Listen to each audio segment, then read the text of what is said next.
Double Sports Talk Worldwide with some news from the world of boxing. So y'all know what time it is. You ain't in a rush to get concussed. Crickets, crickets. You hear them crickets? It's always crickets when these Cubans be calling people out and telling you what's up. Crickets. Remember about 2 weeks ago, everybody talking about Mike Tyson. Luis Ortiz, old as Mike Tyson, damn near, said, hey, I'll fight you. Or anybody else. And nothing happened. Like no other articles, nothing. No one answered. No one said anything about it. No one talked about it. That's what happens to Luis Ortiz every time.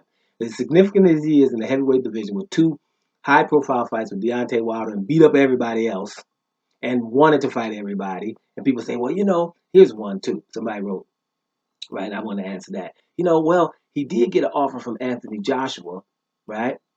And the person who wrote it is definitely knowledgeable, right? So I know he knows what's up, but you can just write that. And then if I wrote him back, then I would have to write a paragraph to explain that. Everybody knows when that was after that, before the Jarrell Miller fight with Anthony Joshua.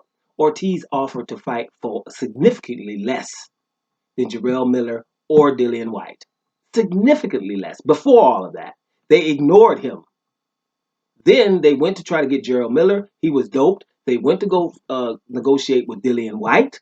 Dillian White wasn't happy with the deal, which was ludicrous because he should have took the deal because it was, he should have took that deal for sure. But okay, he didn't because in the second fight, if he would have beat Joshua, Joshua would have still got 60-40 in the second fight or 50-50, which at that point you got to think of from Joshua's perspective. If he would have beat Joshua, it would have been 1-1, and Joshua was still the main guy, the cash cow. So those negotiations were pretty okay. But the bottom line is Ortiz offered first for significantly less than both of those guys, got ignored, right?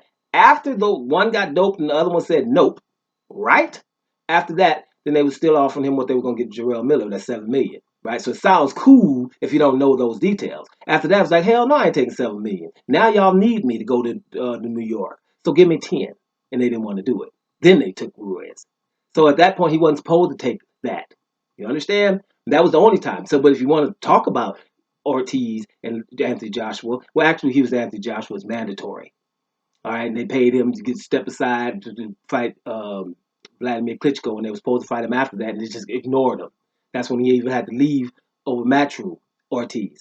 So he was slated to fight Joshua a long time ago, right? So bottom line, that's what happens with Ortiz.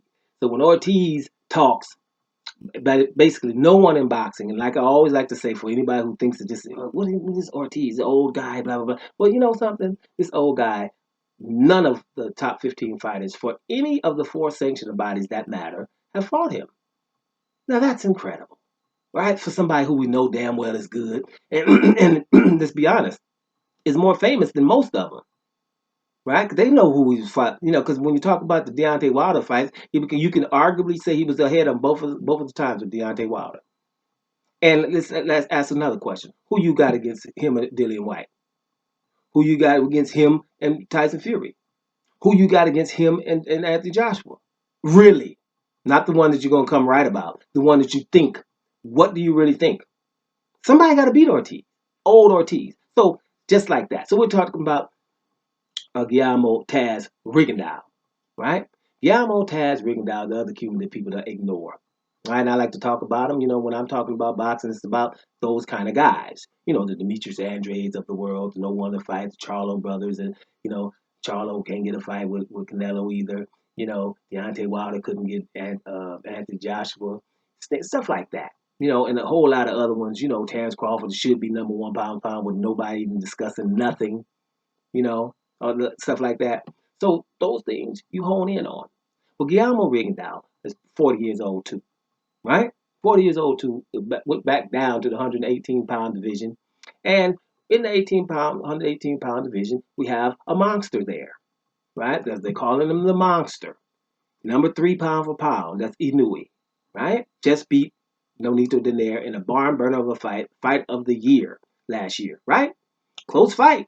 Tell you how close it was. The monster got a broke eye socket and a broke nose out of that one messing around with Donaire, right?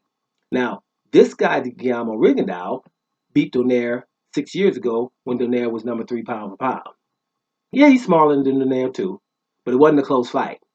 Beat him pretty handily and was blackballed after that. Was called boring after that. Right? He wasn't heralded. Right? We know through the landscape of what's going on now that damn well what happened. Guillermo Rigondeaux is supposed to be a mega star. Period. He's the best one. Right? But now he's 40 and he's still a couple of days ago just called out Inoue and Donaire, both of them. And I've heard crickets again, just like the Luis Ortiz crickets. So that's what I'm just trying to say here. Bottom line is, Donaire will fight them now, and he just said it again. He said, "Listen, excuse me, I said Rigondeaux, Taz will fight Donaire or Inoue right now," and they haven't responded, and I know they probably not because we're gonna fight somebody else. Which bottom line is, you got to beat this guy because this is the guy who all those other guys from 118 to 126 was not trying to fight for years. And we know all the names, even the famous Leo Santa Cruz, famous Abner Mars is famous, Leo Selby, Carl Frampton. You know how famous those guys are in their hometowns, right? None of them wanted none. And they way more famous than the guy they did. So I talk about this all the time. This is not new here. That's why I call him Taz, because everybody scatters. So let's see what happens. Is a old, over the hill 40-year-old guy, small, wants to fight the monster. Now, the monster versus Taz. Is the monster going to run like all the other animals do when Taz starts spinning? Or what? Let's see. Let's see if anybody answers. It probably won't. So we're going to focus here on Guillermo Rigondeaux. Taz, if they don't fight him, move him up in the pound for pound where he belongs. Just like the Demetrius Andrade and them. Supposed to be way up in the pound for pound, higher than Canelo and Golovkin because they don't want to fight him over years. Just like this guy right here. Just like Louis the Real King Kong Ortiz and others. But those are the main ones. So let's see what's happening. What time is it, Monster? Doing Sports Talk Worldwide. And I'm up out of here, y'all.